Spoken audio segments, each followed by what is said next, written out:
representando a morte da velha criatura e o ressurgimento de uma nova criatura. Mas o que significa velha criatura, nova criatura? Nós vemos, à luz da Bíblia, que quando Deus criou o homem, Deus passeava com o homem no paraíso. Havia plena harmonia do homem com Deus, criatura e criador. Eles viviam em plena harmonia. E designa para o homem que faça conforme seja agradável, mas que respeite os seus estatutos. E ali nós vemos que a Bíblia vem relatar, lá nos 3 primeiros capítulos da Bíblia, de Gênesis, onde o homem ele cede a sua carne. E ali o homem dotado da sua natureza humana, ele cede à tentação e ele desobedece os estatutos de Deus.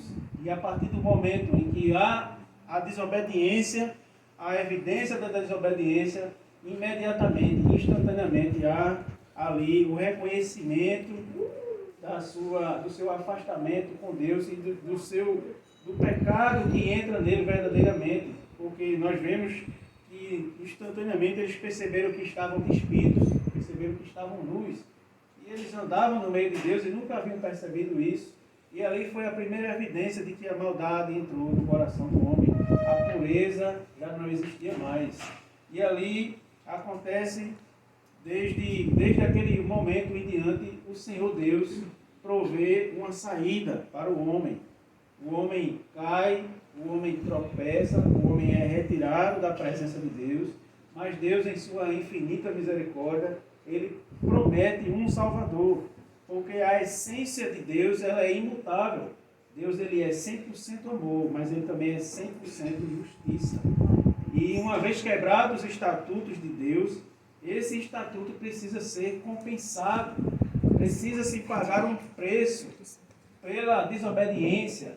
E para o homem, jamais seria possível que o homem, com a sua força, com o seu entendimento, ele tivesse capacidade de ofertar algo para Deus que pudesse reconciliá-lo de volta com Deus. A natureza do homem pecaminosa, ela impede que o homem se aproxime novamente de Deus. A natureza humana pecaminosa o conduz para cada vez mais estar longe de Deus. E estar longe de Deus é estar sob o reino do inimigo das nossas almas, do opositor de Deus, o diabo, aquele que reina nesse mundo, que governa esse mundo. Então, a criação de Deus desobedece e ali ela está distante de Deus, ela sai da proteção de Deus, sai da presença de Deus, de tal forma que ela não tem como voltar mais para a presença de Deus. Está ali as consequências do pecado, as consequências da desobediência. E nós sabemos quem é o nosso Deus, um Deus de amor, um Deus que não se alegra com a nossa, quando nós perecemos. O Senhor, Ele em sua essência de amor, Ele quer o tempo todo nos resgatar para perto de si, porque fomos criados para isso. Mas pela desobediência o homem é retirado da presença de Deus. E ali no livro de Isaías há uma promessa, e lá em Gênesis mesmo, o Senhor Deus já faz uma promessa, quando Ele vai dar ali a sentença para a mulher, isso está lá no capítulo 3 de Gênesis, de que da semente da mulher viria um que esmagaria a cabeça da serpente, e a serpente feriria o calcanhar da semente da mulher, mas a semente da mulher esmagaria a cabeça da serpente. Ali estava a promessa de que haveria um Salvador, haveria um por meio de quem haveria a reconciliação. Amém. Ali já estava se falando de Jesus Cristo, Filho de Deus.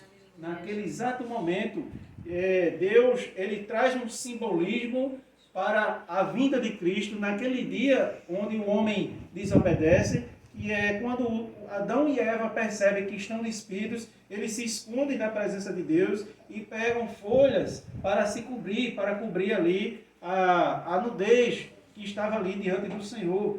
Mas fora inútil. Então Deus promove ali o primeiro simbolismo para a vinda de Cristo.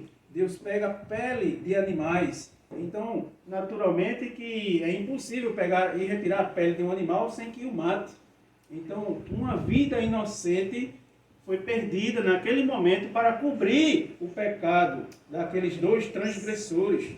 E ali já estava o simbolismo de que haveria de um inocente padecer, de um inocente morrer e morte de cruz, para cobrir os pecados dos transgressores. Todos nós um dia fomos esses transgressores.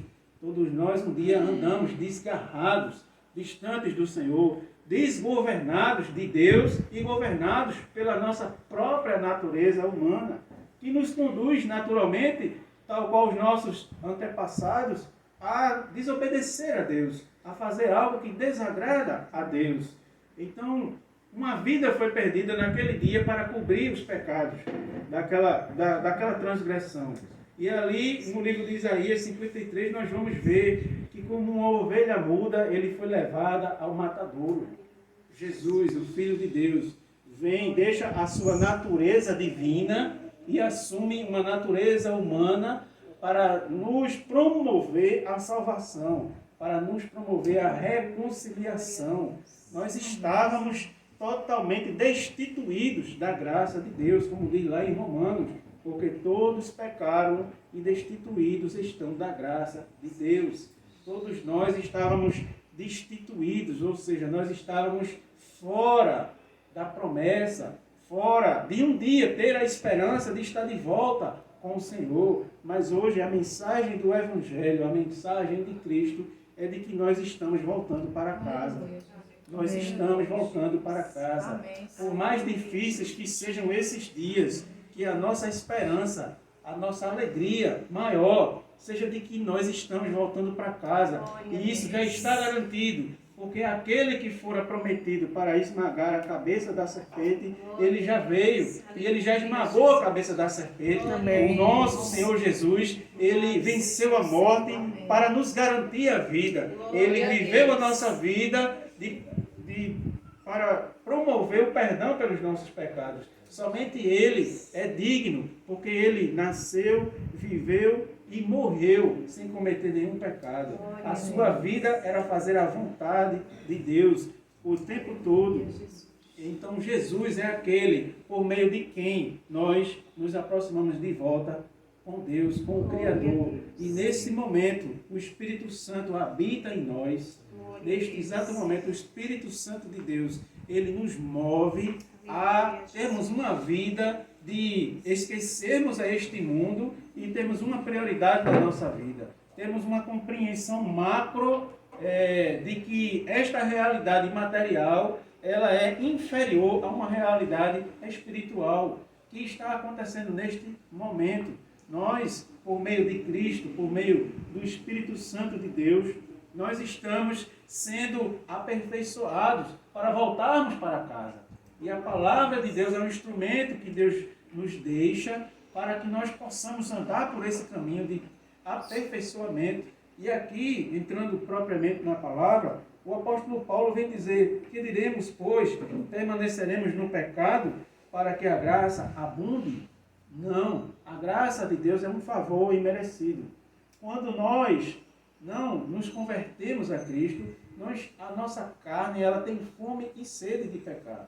É isso que diz a palavra. Então, nós vivemos para o pecado. Nós somos governados para o pecado. A nossa carne, essa matéria física, ela nos chama para fazermos as coisas que desagradam a Deus, que nos distanciam de Deus. Nós vivemos impiamente. E o que é viver impiamente? É não dar atenção para Deus. É vivermos neste mundo com os nossos planos, com as nossas metas, com os nossos objetivos, acima dos planos de Deus. E nós, uma vez que conhecemos o Evangelho de Cristo, nós sabemos que o que mais importa é voltarmos para casa. E aqui é um caminho estreito, como o Senhor Jesus mesmo disse. É um caminho estreito, são poucos os que acham essa porta para andar, porque essa porta exige renúncia, essa porta exige compreensão do Evangelho, essa porta exige fé. Se nós não tivermos a fé genuína nesse Deus, nós vamos conhecer a Jesus, vamos ouvir falar de Jesus, mas não sentiremos nenhuma transformação. mas genuinamente falando, este Evangelho, ele é poderoso e cada um de nós tem as suas experiências com o Espírito Santo, ou já teve, e deve se lembrar dessas experiências que já teve, porque somente o Espírito Santo de Deus é quem nos comove, é quem nos constrange. Aqui, Paulo está dizendo, permaneceremos no pecado para que a graça de Deus abunde. A graça de Deus, ela é para a remissão dos pecados. Nós não merecíamos o perdão de Deus. A nossa vida, nós não fazíamos nada para recebermos o perdão de Deus. Mas nem por isso nós temos que ter uma vida de licenciosidade, de permissividade, de permanência no pecado e, sobretudo, de prazer no pecado. Nós não temos que ter uma vida dessa forma para que a graça de Deus ela apareça na nossa vida. Pelo contrário, uma vez que nós conhecemos o Evangelho, e o Espírito Santo de Deus, que testifica com o nosso espírito, ele nos constrange a nos lembrarmos das nossas práticas, dos nossos pensamentos, das nossas ações, e ele nos constrange a que aquilo não nos convém mais. Pensamentos que tínhamos acerca das coisas da vida, das pessoas, da nossa própria vida, o nosso ego, aquela soberba camuflada de bondade, tudo aquilo, a palavra de Deus, ela é como um feixe de luz que é lançado em cima de tudo isso e aquilo ali vem à tona, aquilo ali é revelado. E uma vez que estas nossas características elas são reveladas, nós, com o auxílio do Espírito Santo, nós decidimos e dizemos, Senhor, eu não quero mais ser dessa forma. Eu nem merecia a tua graça. Eu era totalmente miserável. Eu não era digno de que o teu filho morresse por mim naquela cruz. Então, esta compreensão nos leva a meditar de que um inocente morreu pelo meu e pelo seu pecado. E que hoje, aquela vida de prazer, muitas vezes velado, né? Muitas vezes um pecado que a gente até achava que não era pecado, até achava que não desagradava a Deus. Mas, com o auxílio do Espírito Santo, nós temos a compreensão de que nós, agora, a partir de então, compreendendo isso, nós vamos viver uma vida para agradar a Deus. E os pecados que porventura cometemos, porque ainda estamos nesse templo, né, nesse tabernáculo, neste corpo, e somos tendenciosos a pecar, mas agora com uma diferença. Nós não temos mais prazer no pecado. Nós agora, quando pecamos, o Espírito Santo nos alerta. Isto está desagradando a Deus. Você não está refletindo a Cristo. É tempo de se arrepender. E isso se chama aperfeiçoamento. O inimigo das nossas almas vai querer nos dizer, isso que você está fazendo, você está fingindo. Porque você finge que é uma coisa, mas na sua essência você é outra. E isso entra com uma desmotivação para que a gente relate ou fale de dizer que nós não somos dignos da graça de Deus. Nós somos imerecedores da graça de Deus. Mas Ele morreu para me salvar, para salvar cada um de nós. Então, quando nós pecarmos, é natural, em um pensamento nós pecamos. Quando nós pecarmos, o Espírito Santo, dentro da gente, ele vai nos inquietar para que nós venhamos a corrigir as nossas ações, corrigir os nossos pensamentos. E isso é um aperfeiçoamento. E cada vez mais o caminho vai se estreitando, porque o Senhor exige de nós santidade. Nós fomos chamados para sermos separados desse mundo. E como seremos separados desse mundo se nós não temos compromisso com esse Evangelho, se nós não temos compromisso com esta palavra? E este é um compromisso natural, espontâneo. Nós não fazemos por obrigação, nós fazemos por amor. Porque assim como o Senhor Jesus nos amou naquela cruz, convém também que este amor de Jesus ali, de braços abertos, padecendo, sofrendo e vencendo por amar a mim e a você, que isso seja um incentivo, que isso entre na nossa essência, de forma que nós não venhamos jamais a esquecer. Porque ele, na iminência de ser levantado naquela cruz, ele orou ao Senhor, e a Bíblia relata que ele suou, no seu suor transpirava sangue. E ali foi um momento de grande dor, e a investida do diabo na vida de Jesus para que ele desistisse de mim e de você. Então Jesus ora: Senhor, se for possível, afasta de mim este cálice. Afasta de mim este cálice. Todavia, se não for possível, que seja feita a tua vontade. E a vontade de Deus para a minha e para a sua vida é que nós não pereçamos. E o que significa perecer? Perecer não é morrer. Perecer é estar arruinado, é estar destruído, não é morrer. E perecer significa abrir mão deste favor imerecido que Deus nos oferta e escolher que nós não queremos esse favor de Deus. Nós estamos escolhendo a nossa própria condenação. Então Jesus, ele, com a força de Deus, ele vence. E ali naquela oração, eu costumo dizer que depois daquela oração que Jesus fizera ao Pai, onde ele pede: se for possível, afasta de mim este cálice, todavia, se não for, seja feita a tua vontade. A Bíblia relata que nos minutos antes, ele convoca 2 dos seus apóstolos mais próximos e os convida para orar. Vamos orar comigo, porque a minha alma está tão aflita, a minha alma está tão agoniada, que eu estou a ponto de morrer. O nosso Senhor Jesus sofreu, e ele declara: a minha alma está tão aflita, que eu estou me sentindo como se eu fosse morrer. Me ajudem, vamos orar comigo. E ali Jesus vai orar, e ele se ajoelha. E na ocasião que Jesus está orando, ele transpira sangue. E ali eu imagino o diabo dizendo: esse povo não merece. Esse povo, para que você vai subir nessa cruz? Esse povo não merece. Olha, esse povo é ingrato com você. Esse povo não está nem aí para você. Mas Jesus disse assim: eu os amo. Eu os amo. Glória. E eu vim para os resgatar das tuas mãos. Amém, Deus. Eu vim para garantir a vitória. Eu vim para vencer. Eu vim para garantir a reconciliação, para os levar de volta. Amém, para o meu Pai, Senhor. Para os levar de volta para casa.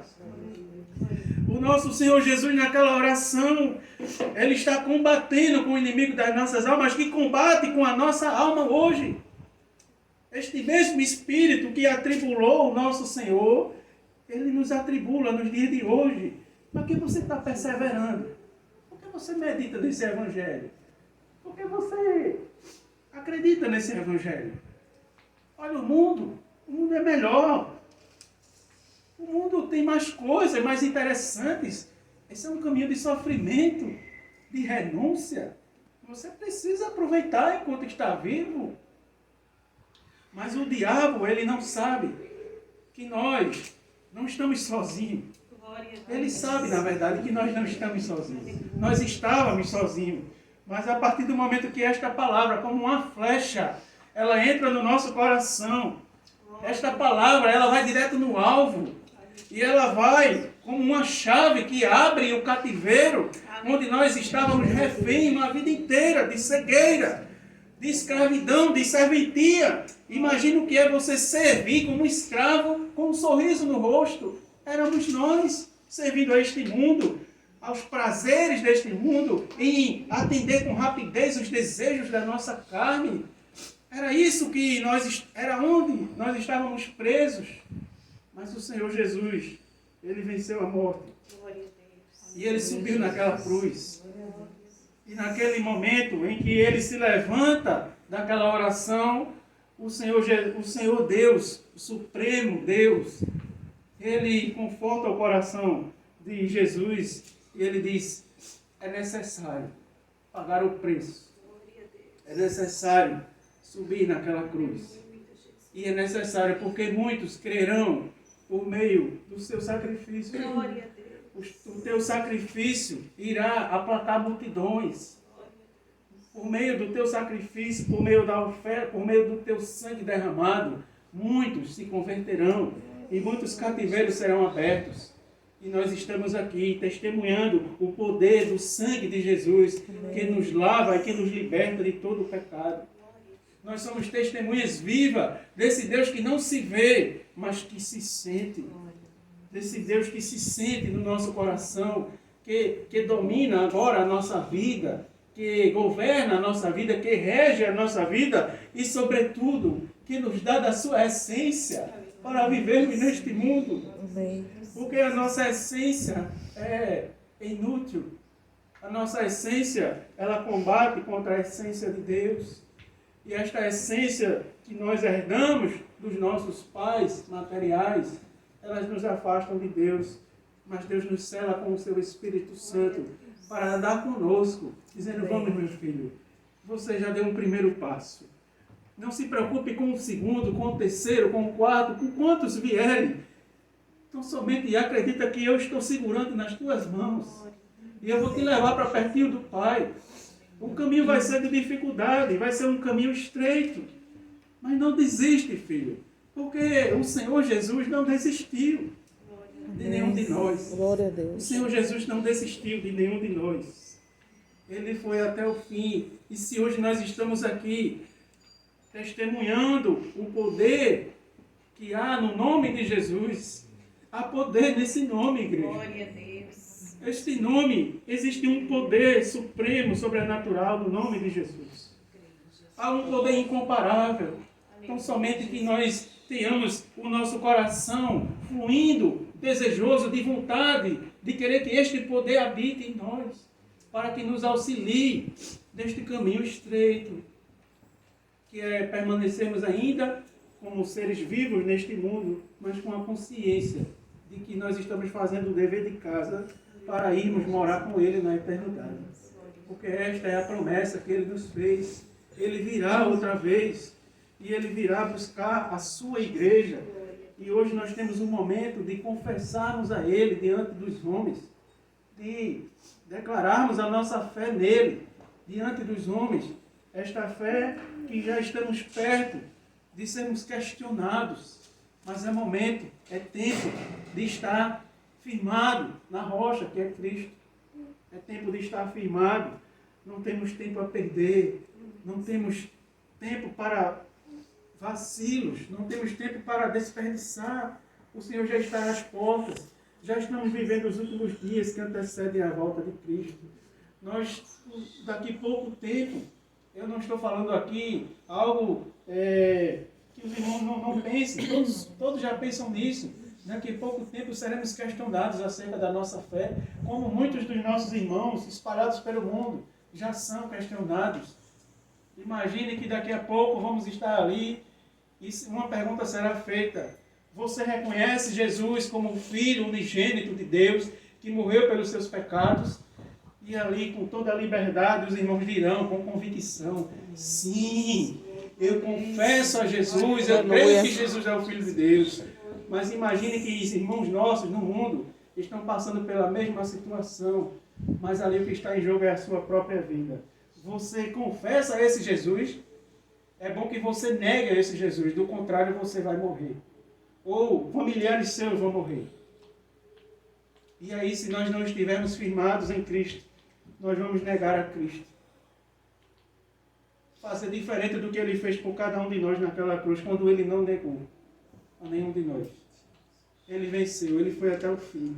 Então convém que nós estejamos firmados cada dia, matando a nossa carne, cada dia anulando os nossos desejos materiais, deixando que a essência de Cristo transborde dentro de nós, para que nós possamos dia após dia, com as aflições da vida, com as tribulações da vida, sermos aperfeiçoados, temos a nossa fé aprimorada no Senhor. Amém. De modo nenhum, nós que estamos mortos para o pecado, como viveremos ainda nele? No momento, irmãos, em que nós somos batizados, nós assumimos uma nova vida. Nós agora, a partir do batismo, também, porque quando nós nos arrependemos do nosso pecado, nós recebemos o selo do Espírito Santo como uma garantia. Nós nos arrependemos, é um passo que nós damos na direção de Deus. E Deus nos garante, dizendo: filho, você se arrependeu e eu estou com você. Como o Senhor Jesus disse: eu estarei convosco até a consumação dos séculos. E Ele está conosco por meio do Seu Espírito Santo. Ele está conosco, nos aperfeiçoando. Então, naturalmente, há uma mudança de vida, há um olhar crítico nosso, íntimo, de olharmos para a nossa antiga natureza e vermos para a novidade de vida que surge a partir do momento em que o reino de Deus é estabelecido na nossa vida.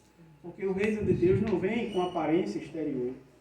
O reino de Deus, ele flui naturalmente dentro de nós, porque nós recebemos o Espírito Santo de Deus. Nós, a partir de então, nós temos uma compreensão, um governo diferente, que nos conduz por este mundo para sermos semeadores também desta palavra. Agora nós temos uma função de dizer para tantos que ainda são reféns deste mesmo pecado, desta mesma vida de escravidão, que é possível existir vida, porque a palavra de Deus diz em João 8, se não me engano 36, se pois o Filho do Homem vos libertar, verdadeiramente sereis livres. Verdadeiramente sereis livres. Muitas pessoas que não dão atenção para o Evangelho de Cristo, ou não querem ouvir este Evangelho, eles têm uma sensação de liberdade, mas eles não têm liberdade. Imagine que alguém constranja a uma pessoa a que ela não faça aquilo que ela mais gosta de fazer na sua vida. E aquela pessoa talvez até não faça, mas ela se sentirá obrigada a não fazer, porque alguém pediu para que ela não fizesse. Mas imagina que enquanto ninguém pedir mais para que ela não faça aquilo, ela voltará a fazer. Porque a nossa natureza, ela nos chama para isso. Mas o Evangelho de Cristo, ele nos mostra, é uma lente que é colocada diante dos nossos olhos, uma lente espiritual, que nos dá uma visão sobrenatural do que nós éramos, do que nós somos e do que nós deveremos ser. E isso flui naturalmente, nós não fazemos esforço. Quando nós nos desprendemos de tais comportamentos, de tais vontades, de tais desejos, isso flui naturalmente de dentro de nós.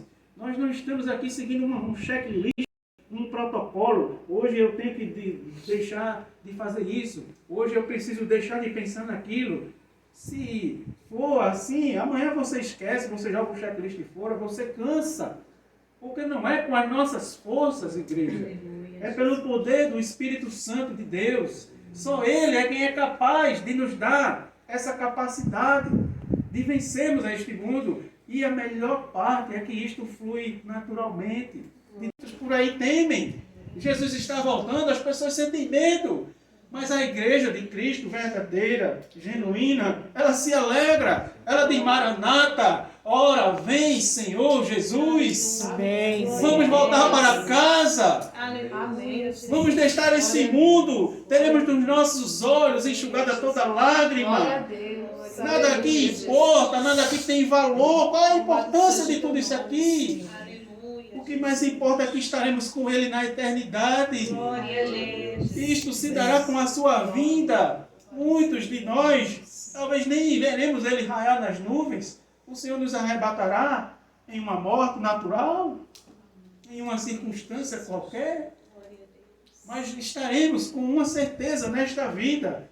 E não vamos temer a vinda de Jesus. Vamos nos alegrar. E é preciso lembrar daquelas virgens que diz na palavra de Deus, me foge agora o capítulo, as 5 prudentes e as 5 imprudentes. Quem seremos nós na iminência da vinda de Cristo? As 5 prudentes que estavam preparadas, que estavam com as suas lamparinas cheias. E o que significa estar preparada é não deixar a vontade e a decisão de servir a Cristo para a última hora. Jesus está voltando. Pronto. Senhor, me arrependo dos meus pecados. A Bíblia diz que ele virá como um relâmpago que clareia do ocidente para o oriente. É muito rápido. É mais rápido do que um abrir e fechar de olhos. Talvez não dê tempo. É necessário estarmos preparados. É necessário fazer como os nossos irmãos estão aqui se rendendo a Cristo. Não é decidindo, mas se rendendo, porque o Espírito Santo verdadeiramente habita nos corações e Ele nos constrange. E não há outra forma de nós nos apresentarmos a Deus se não for rendidos a Ele, prostrados e com um coração transbordando de alegria, desfrutando de uma liberdade que só Ele pode nos dar. Só Ele pode nos dar. E qual é a liberdade? É de deixarmos de sermos escravos desse mundo para sermos governados pelo Senhor. E sermos preparados para um dia estarmos com Ele na eternidade. Como os santos anjos já fazem hoje, declarando santo, santo, santo, santo é o Senhor. Estaremos com o Pai, estaremos em casa. Deixaremos esse mundo que tanto nos atribula, que tanto nos perturba.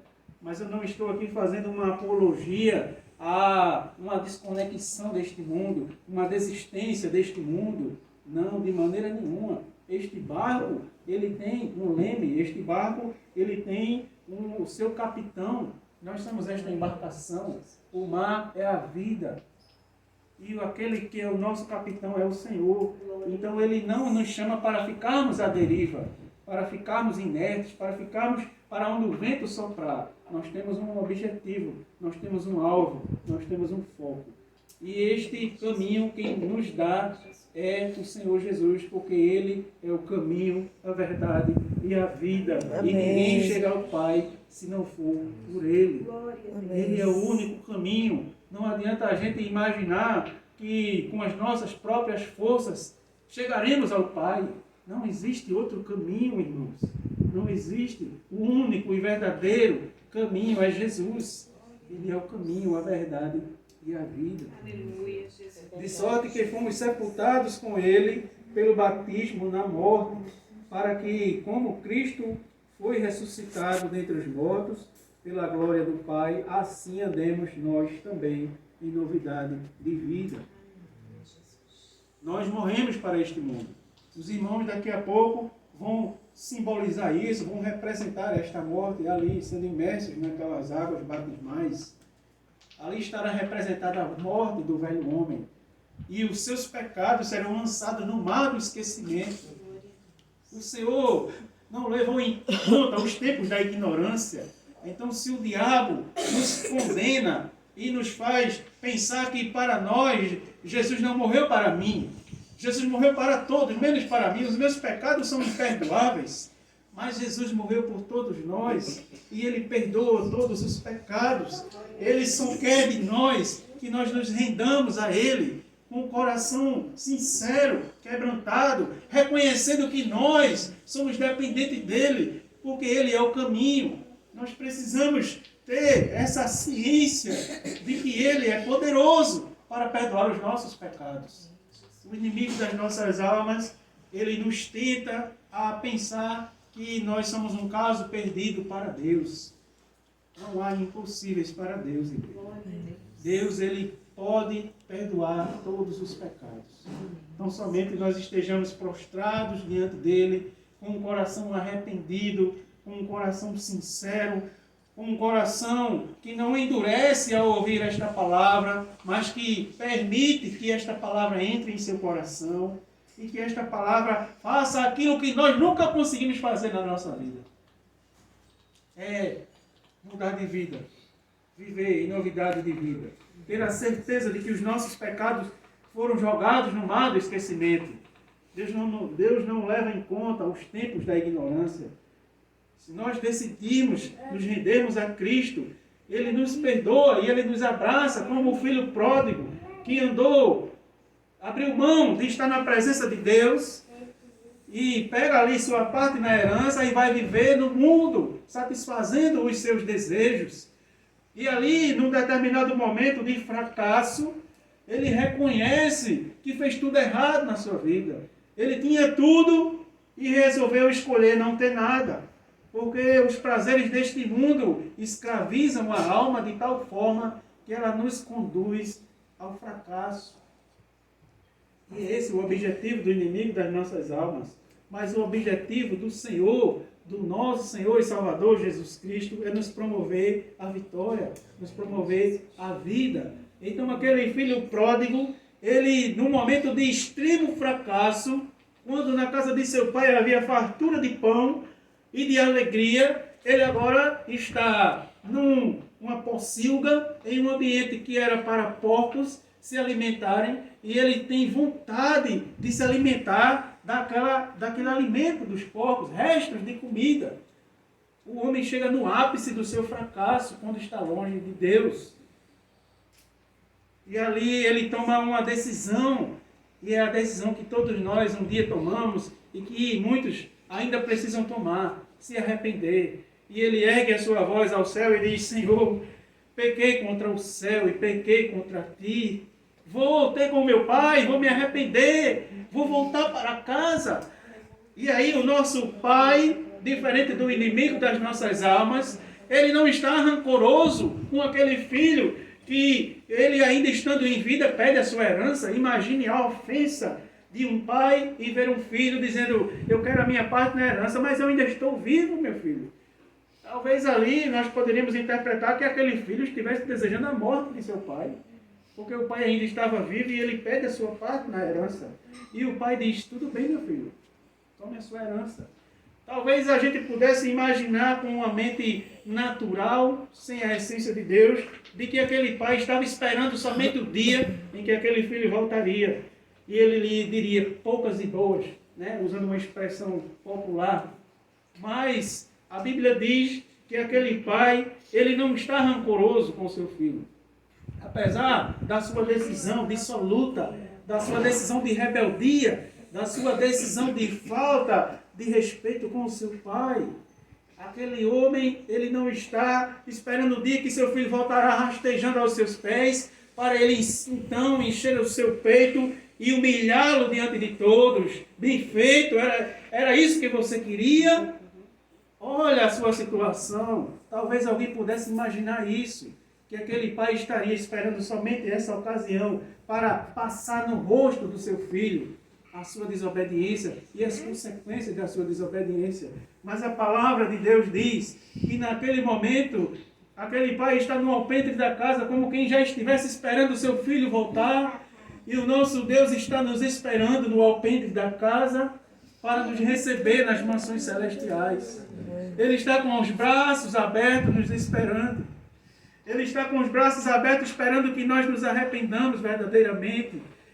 Imagine o Senhor com os braços abertos dizendo: filho, há quanto tempo que eu estou te esperando? Glória a Deus. Faz tempo, filho, que eu estou te esperando. Foram tantas as vezes que eu achei que você vinha, mas não era você.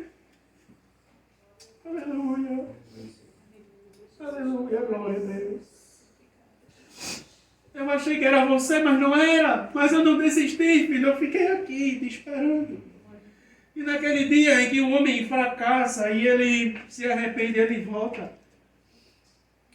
E quem ele vê na porta de casa? O seu pai com os braços abertos. Não estava com um cinto para espancá-lo ou para repreendê-lo.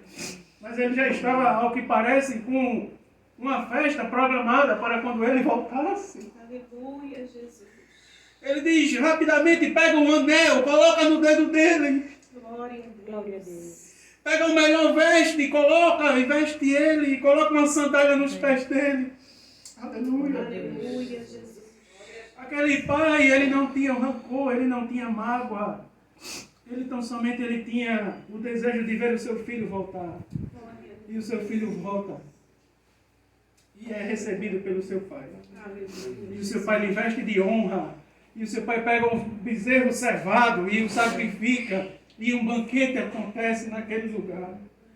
A festa no céu, quando um pecador se arrepende.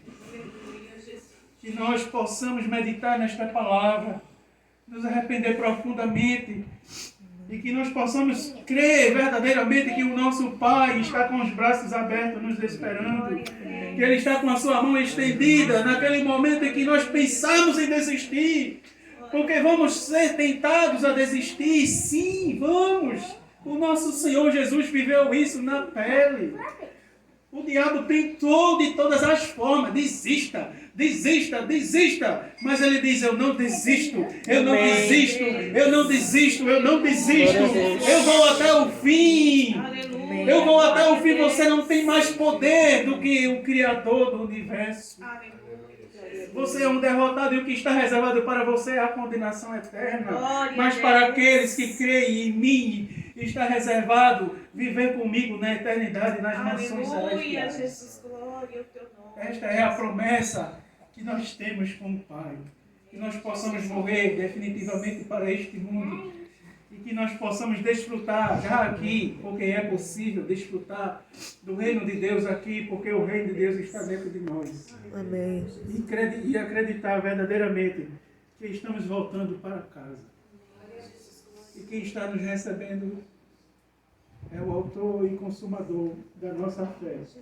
De igual forma como ele deu a sua vida de braços abertos, mas não mais naquela cruz revestido de sangue e feridas abertas, mas agora ele está vestido de um revestimento de glória, porque ele foi recebido pelo Pai e neste momento ele está à destra do Pai. Aleluia. Nos esperando para voltarmos para casa. Nossos irmãos vão ser batizados em nome de Jesus. Amém, Jesus. E ali estará simbolizado e a igreja irá testemunhar a morte da velha criatura e o renascimento de uma novidade de vida na presença do Senhor. Aleluia, Jesus. Eu quero concluir esta mensagem sabendo isto, que o nosso homem velho foi com ele crucificado, para que o corpo do pecado seja desfeito, para que não sirvamos mais ao pecado. Nós não servimos mais ao pecado. Nós temos um reino. Nós satisfazemos a vontade de um rei soberano, supremo, de luz, não de trevas, onde nós estávamos anteriormente. Porque as trevas é a ausência de luz. E a Bíblia diz que o Senhor é a luz. Glória a Deus. E João vem dizer que Ele é a luz que ilumina todo o ser. Nós estávamos nas trevas, mas hoje nós estamos na luz. E nós nos alegramos com isso. Nós estamos felizes com isso. E nós nos fortalecemos nisso. Porque quando vierem as adversidades deste mundo nos assolar, nos bater a porta, que brade dentro do nosso coração que nós estamos voltando para casa. Não importa o que aconteça, a igreja do Senhor. Não negue a Jesus. Não negue a Jesus. Vale a pena ser fiel ao Senhor. Em nome de Jesus, eu agradeço a oportunidade. E nós vamos agora cantar mais um hino. Enquanto os irmãos, não sei se já estão prontos, a gente vai se dirigir ali para aquelas águas batismais e vamos testemunhar o batismo da irmã.